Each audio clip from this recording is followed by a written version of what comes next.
Well, they're not for sure, but research is linking this to implicit bias among social determinants of health. It's usually a combination of everything. But Blacks are even more likely to die from all cancers than any other race. That's, that's why when Black people get that diagnosis, it's like an automatic death sentence.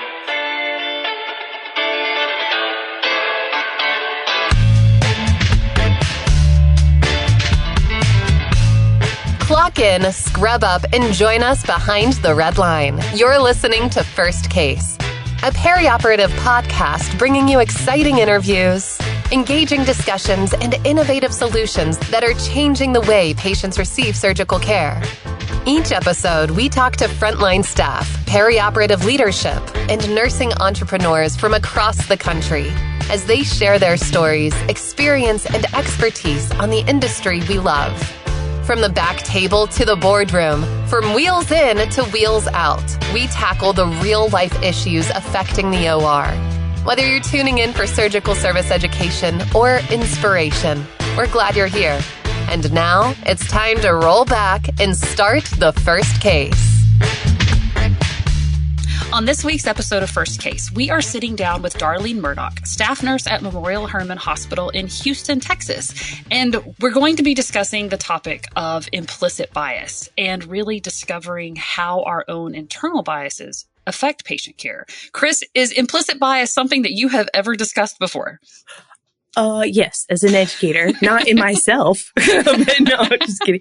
There's a moment where you have to teach that you need to disconnect in order to focus, not let your emotions get involved, because you need to focus and do what you need to do to take really good care of that patient. But until that moment, right, until the scalpel is employed, you need to treat that person as a whole person and in a way that completely respects them, and get yourself out of the room. And I can't wait to hear and learn from Darlene, because we are all responsible for it, and we're all guilty of it, whether we know it or not. Yeah, we all have ways where we're guilty, and we all have ways we can improve. But Darlene is going to open our eyes to all of that. So don't go anywhere. We will be right back with Darlene Murdock.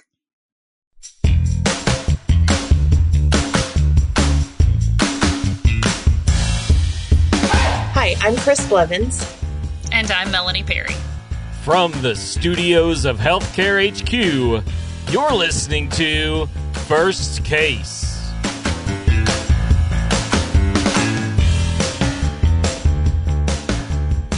Joining us now is Darlene Murdock, staff nurse at Memorial Hermann Hospital in Houston, Texas. And Darlene, thank you so much for joining us today. Oh, thank you so much for having me.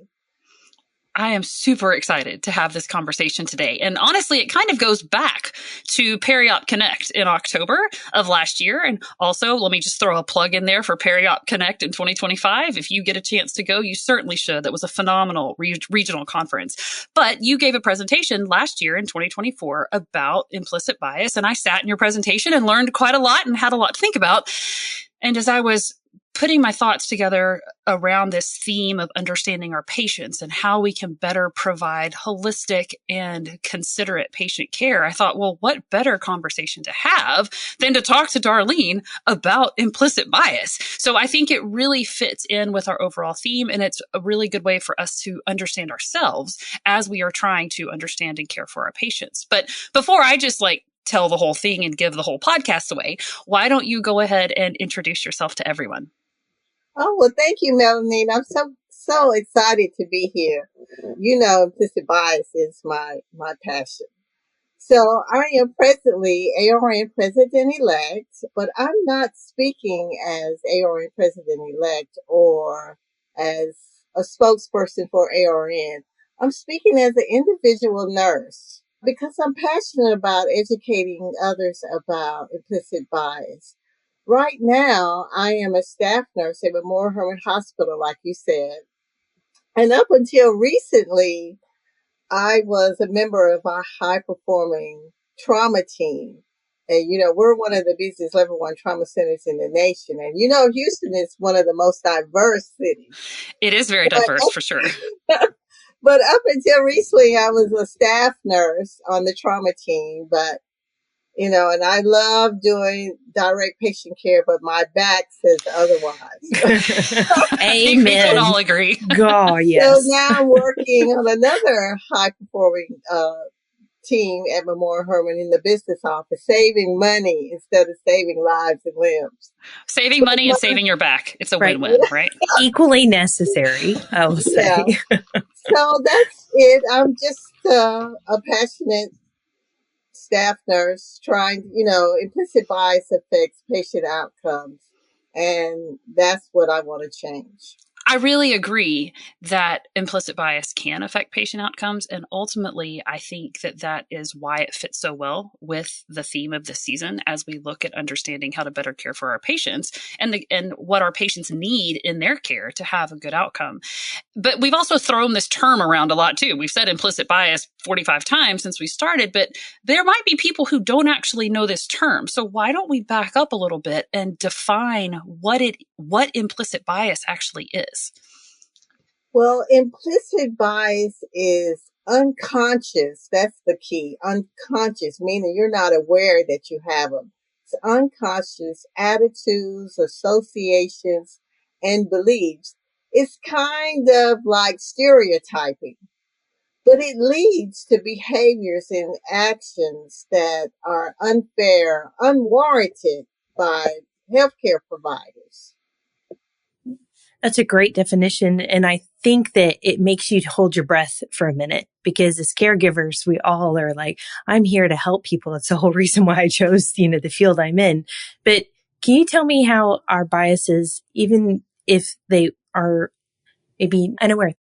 Well, I think the thing about implicit bias is that some people they're strongly say that I don't have implicit bias because it's against their moral values. So that's why people say they don't have them. But it's proven that health disparities affect healthcare. It affects people's healthcare providers' interactions with their patients, which may lead to misdiagnosis or the improper lack of treatment. Their studies show that marginalized groups are not offered advanced care like other groups, like white people, which is unfair just because you think that I may not be able to afford it. You're not going to offer it to me, or because I look different, you're not going to offer me that advanced care.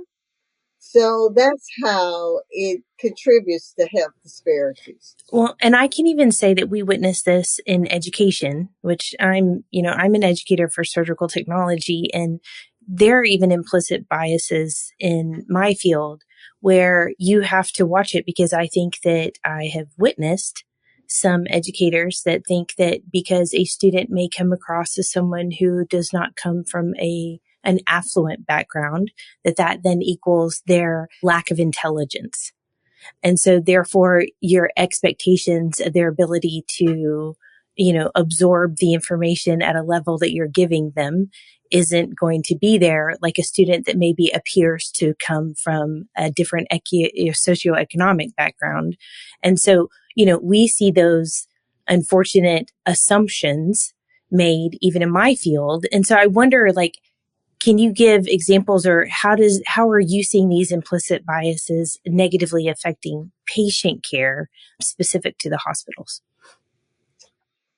Well, first, let me say, I agree that teachers, there's all different kinds of biases, but even teachers, when they see people with disabilities, they treat them differently. Just because you can't walk or your one arm is shorter than the other doesn't mean you can't think, but that's called disability bias. And so we see that in healthcare also, that people with disabilities are treated like they can't understand different things because I can't walk, I can't think. But that's common also. But that happens in healthcare. I've seen where I want to say, let me give you this example. Years ago, I was working with an anesthesiologist, and we had been working together for years. And one day, we had a male patient with a beard. He took the time out to cut strings off of masks to make sure we didn't have to cut his beard or anything. And then our next patient was a Black patient with braids. And he had a difficult time trying to intubate her. And he says, I hate people with this kind of hair. And I looked at him and I said, well, you know what? I have that kind of hair. Yeah. Yeah. Oh, he wouldn't have liked my face. The whole room got quiet. I'm sure it did. Yeah. Wow. So he regrouped. He says, let's put her hair in two bonnets and get another pillow to help intubate her. I bet he did. He would have did the same, thought about this ahead of time like he did the other male patient with the Black patient with the braids, he could have avoided all of that. Now, I thought about that in hindsight, but that is one way, he just showed favoritism for the male with the beard because he was a male with the beard. Yeah. Right. And guys are very particular about their beards. I can appreciate that, saving the beard, but we have to put the same thought and consideration across the board to all of our patients, not just the ones that are easier for us to associate with necessarily. Yes. And that's called affinity bias. Interesting. We tend to look for people who look like us or are similar to us. It's just human nature. It's not that we're a bad person or anything. It's just that that's natural as human beings. Is it that the unknown makes us uncomfortable? Yes, that also. Yes. That's unfortunate. So I thought about this topic recently. I was on call and I got called in for a case, and the patient was a young male who had been addicted to meth and other drugs, like very long history of addiction. And because he was currently using drugs and he had an addiction problem, he was labeled by a lot of the people in our department. He was just an addict. And yes, he had a substance abuse disorder, but because all they saw was the addiction and the way that it had was affecting his health, I didn't really feel like he was seen as more of a person than he was just seen as the addict. And he was treated a little bit more roughly, a little bit more maybe uncaringly than somebody who had, come in with the same issue who did not have a history of substance abuse. And so I think the connection there is that no matter what it is, it can be a substance abuse disorder, it can be a racial issue, it can be an affinity, like you said, to people who look like us, sound like us, we can associate with, or even maybe it's gender or whatever. There are a lot of different ways that we can subconsciously and unknowingly find ourselves biased towards our patients. So I just listed that example and kind of some connections, but there's got to be some statistics or some other examples of ways that bias affects patient care, right? Yes. I just wanted to say, along with your example, we've had prisoners to come in, people that, that the policeman said that he was the cause of an accident that killed somebody, but he's still a patient. He's still our patient. We have to give him the same care. We don't know that for sure. Even if we did know it, we still have to treat him like he's a patient. But some statistics is that Hispanic women are 20% more likely to die from cervical cancer than their white counterparts. Black women, I'm sure a lot of people have heard this because this has been in the news, are 3 to 4 times more likely to die from pregnancy-related causes than their white counterparts. And these are preventable complications, just not something unusual, but considered preventable complications. And Blacks' life expectancy has been consistently lower than whites. But during the pandemic, the gap expanded from 4.1 to 5.8. That's a huge gap. That's more than one. And that's years? That's Yes, that's years years. in difference. Yeah. Oh, God. Mm-mm.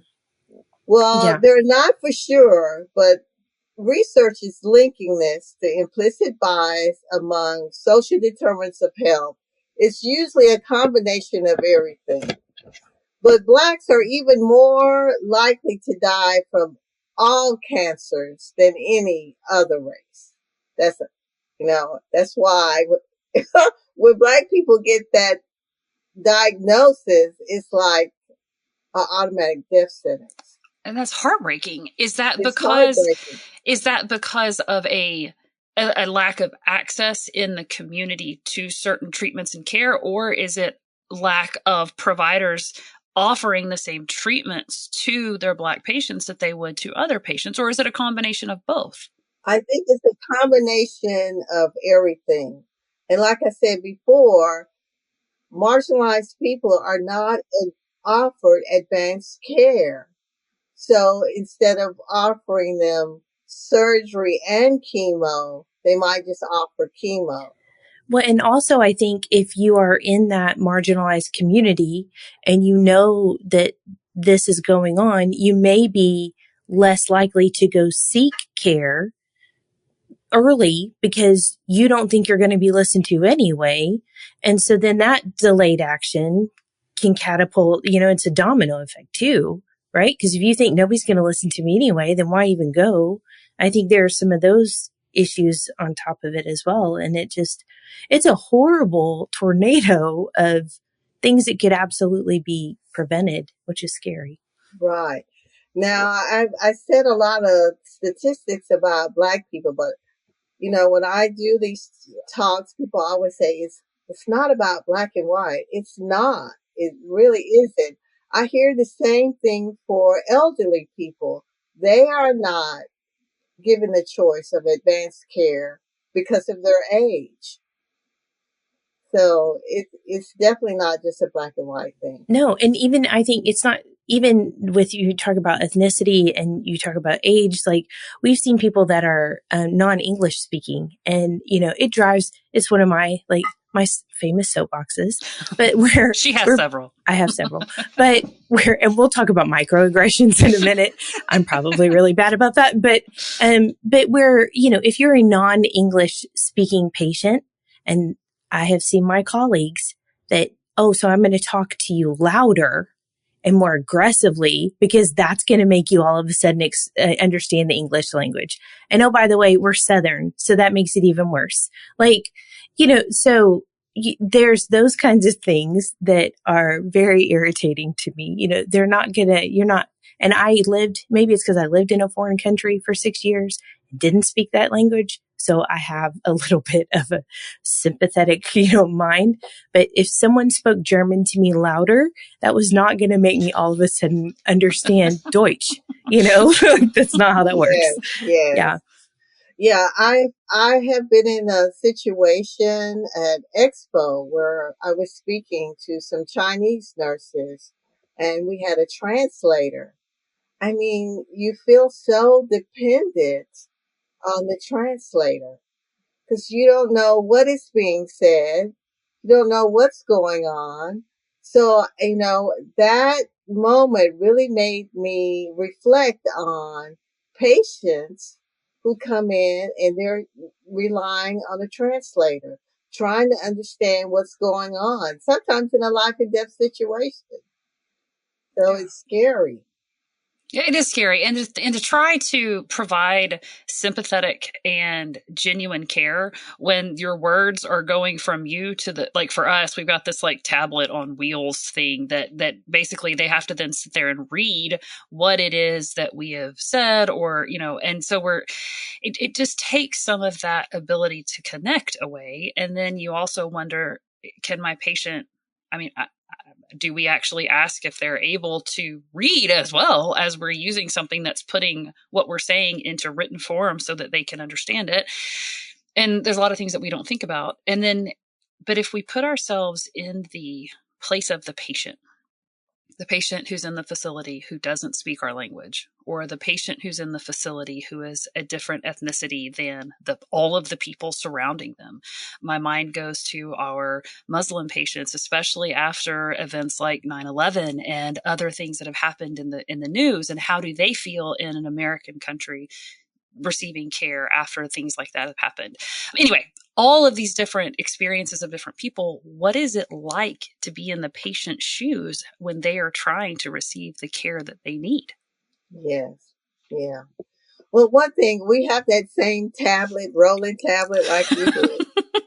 One thing I find is, I touch the patient.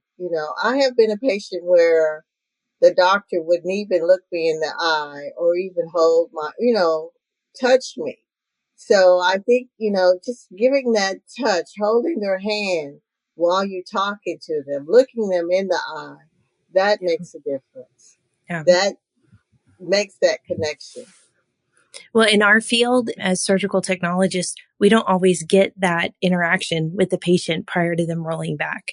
And all they see are our eyes. And so as an educator, I talk a lot to my students about nonverbal cues and how, just don't continue to turn your back to that patient the whole time. All they see is a sea of blue and all these strangers and clacking of instruments and these conversations. And also, when the patient rolls in, stop talking about yourself. Like, stop talking about, Becky Sue who ticked you off because she wouldn't give you lunch. Like, it shouldn't be about you. And just turn around and smile with your eyes.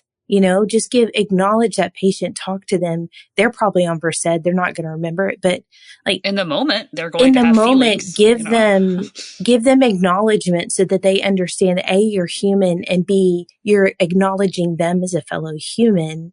But if we don't have those conversations with a student and make them understand that, like, we're not doing our part as an educator, we don't get that as a nurse does. We don't have that ability to make a great first impression, but also maybe that's a blessing. We don't have the ability to make a great wrong impression either. So, it's twofold. I don't know, but, it's scary, as a patient, I can imagine. Yeah, it is. And as nurses and scrub techs, we have to make it clear. It's all about the patient. We're going to turn the music off now. We're going to wait till the patient goes to sleep to turn it on. Sometimes they have that music blasting, but we have to speak up for the patient. So, okay, microaggressions. So I was a trauma scrub too when I was in clinical practice, Miss Darlene. So I love a good adrenaline moment. But in the operating room, it is fast paced and you don't have time for a lot of please and thank yous and pauses. And, so it can feel very aggressive because time is so of the essence, but when we talk about microaggressions in this moment, can you tell me a little bit more about what that means when it comes to implicit bias in patient care? Oh, wow. Well, I know. first let me say it's a lot. a lot. 75% of Black people say that they experience microaggressions daily. That's daily. But I'm sure many other cultures experience the same thing. People in the LGBTQIA plus community, I have to get that plus in there, they experience microaggressions. And microaggressions are byproducts of implicit bias. Sometimes it's real subtle and sometimes it's direct. I'm sure both of you have walked away from a conversation and said, was that a compliment or was that an insult? I think I was just insulted, but I'm not 100% sure. Yeah, I've experienced that before. Is that like, oh, bless their hearts? Yeah, bless your heart. Yes. Yeah. That's a Southern way for like, mm-mm. Yeah. And, Yes. and during operations, we feel that. Sometimes you don't even have to say anything, but you feel that. And sometimes it just comes out like that anesthesiologist says, I hate people with this kind of hair, and in microaggressions really come out when you're stressed. You say things that, oh, I didn't mean it that way, but it's already said. The damage has already been done. So it's just little, and patients pick up on it. That's the other thing. Researchers show that patients pick up on these little microaggressions. They say sometimes I can't put my finger on it, but I got the feeling that nurse didn't like me. Oh, but so it's something they said. When I first became a nurse and I was in the OR, and even the surgeon would go, "Where's the nurse in the room?" Wow. Oh, I'm like, look, well, if you look, can't tell, Well, son. it's me. Yeah. that's me. Yeah. And I've had patients that ask me, "So you're a nurse?" It's the way they say It's the it. way it's And I asked. go, Yeah. "Yeah, I'm a nurse. I'm a registered nurse. I went to school and graduated. Yeah, I'm a nurse." So it's just those little things. And sometimes just your body language, that those microaggressions hurt. So, taking everything that we've talked about and kind of wrapping it up and looking into a more patient focused approach to providing care. I know that you have questions you like to ask your patients so that they really do feel like they are truly being cared for. What are some of those questions when you have a patient that you ask them? Well, I think it's not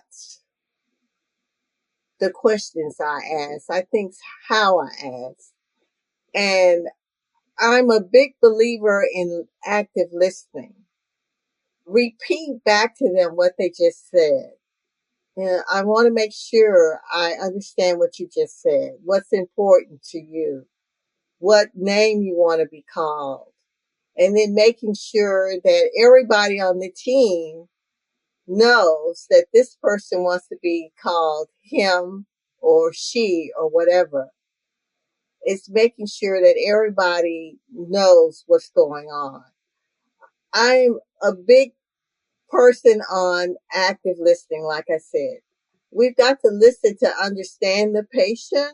We got to make sure we have a translator.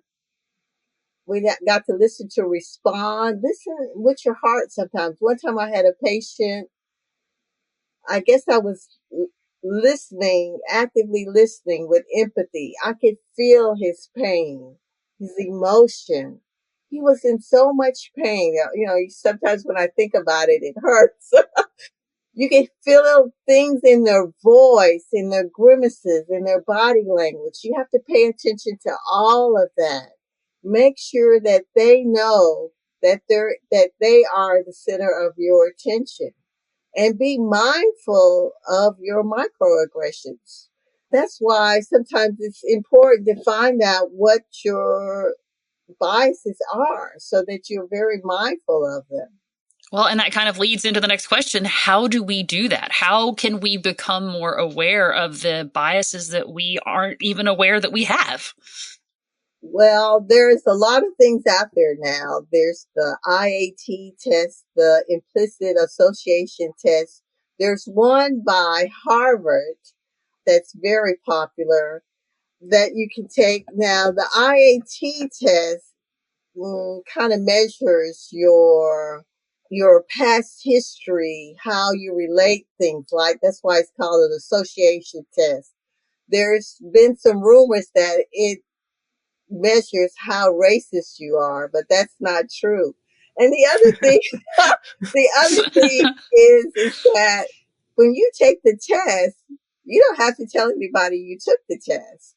You don't have to, share your results. It's for you.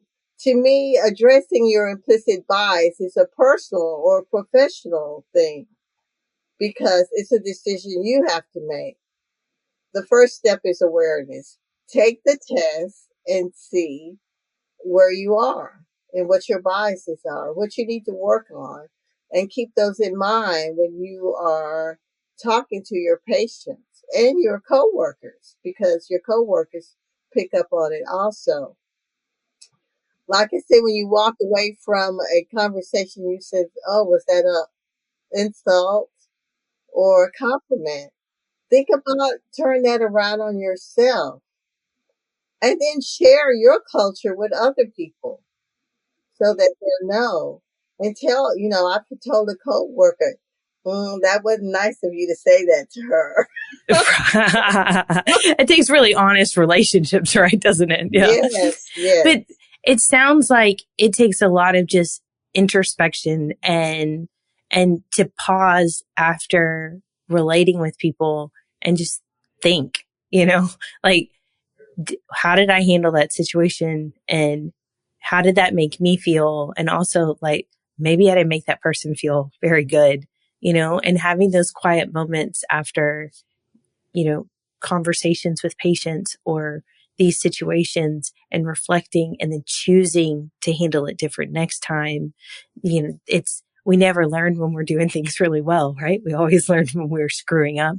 So I think it takes that and slowing down. And we as healthcare workers are really, really bad at slowing down. Yeah. Well, Melanie and I could talk to you all day. And as we say, every single time we interview, the time has just flown, but I want to give you the chance to give us your final thoughts on what I feel like is such an incredible topic, and that we all, no matter what our position in patient care is, definitely need to learn from. So what would you like to leave our listeners with in regards to this topic, Ms. Darlene? Well, I think the cornerstone of nursing is educating and advocating. We have to educate our peers, our patients, and advocate for them also. But, I've already said that addressing your implicit bias, it's really a professional and a personal choice. I want to say that 9 out of other industrialized countries, the U.S. ranked last with health equity. So to me, that says we believe we are treating everyone the same, but research is showing that it's not true.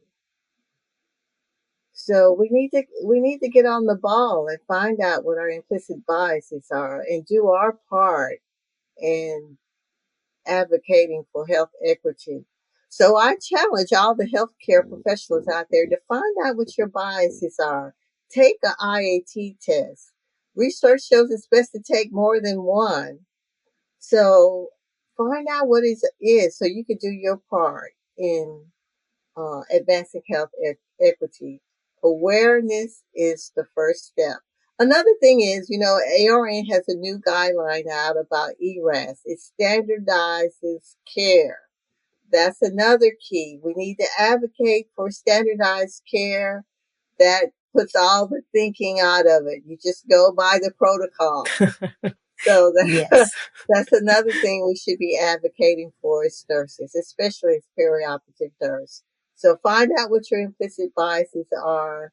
Abide by the ANA nurses ethics.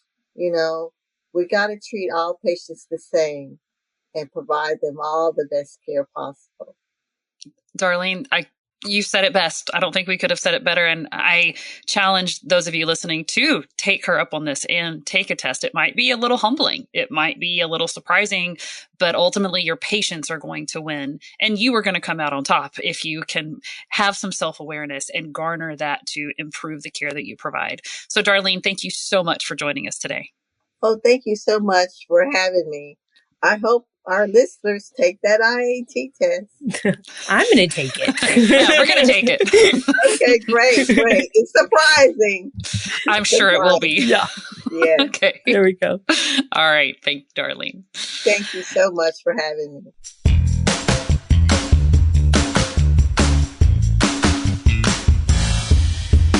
That was Darlene Murdock, staff nurse at Memorial Hermann Hospital in Houston, Texas. And Chris, we're only 2 episodes into the season, but Lord. I'm blown away. And thinking about the self-awareness that is involved in really, truly providing patient-focused care. It's a little mind-blowing to think about all the work that we have to do on ourselves to make sure that we can take care of our patients fully. I'm going to call my therapist, number one. But number two, do you know what else I thought of? Yeah. Is how much that affects us as we work together in a team in the OR. Like, I yeah. think we could take every single thing that she said and think about how we treat each other as team members in the operating room. Because if we could take away some of our implicit bias towards each other, think about how much better we would work as a team and how much better then that patient would be cared for as well. Right. Absolutely. And I know a lot of people are like, well, just be nice to everybody. And of course, we do want to extend kindness to everyone, but sometimes we're not aware of the things that are limiting us from actually offering that kindness. And kindness looks different in different situations. Yeah. So I think it's good to have these conversations. Like I said earlier, it might be a little humbling if you actually take the time to analyze yourself and see where you might have some hangups. But in the end, you're going to be better for it, and your patient care is going to be better for it as well. So that is going to do it for today's interview. Tune in next week. We are going to be discussing the patient experience from the patient's point of view with Rebecca Kinney. She's got a great story, so don't miss it. On behalf of Chris, myself, and our whole team, thanks for listening to First Case. Thank you for listening to this week's episode of First Case. As a reminder, you can help support us by subscribing to First Case on your favorite podcast app or by downloading the smartphone app on iPhone or Android. Simply search for First Case in the App Store or Google Play. The best thing about downloading the smartphone app is that you can access bonus content for certain episodes and view episodes in certain categories, like articles on the go and vendor spotlights. Are you following us on LinkedIn or Facebook yet? If you are and you love an episode or post, then let your social network know about it. Like, comment, or share our posts along with your thoughts and keep the conversation going. If you have any topics or guests that you would like to recommend for a future episode, just send us an email to info@firstcasemedia.com. We look forward to hearing from you.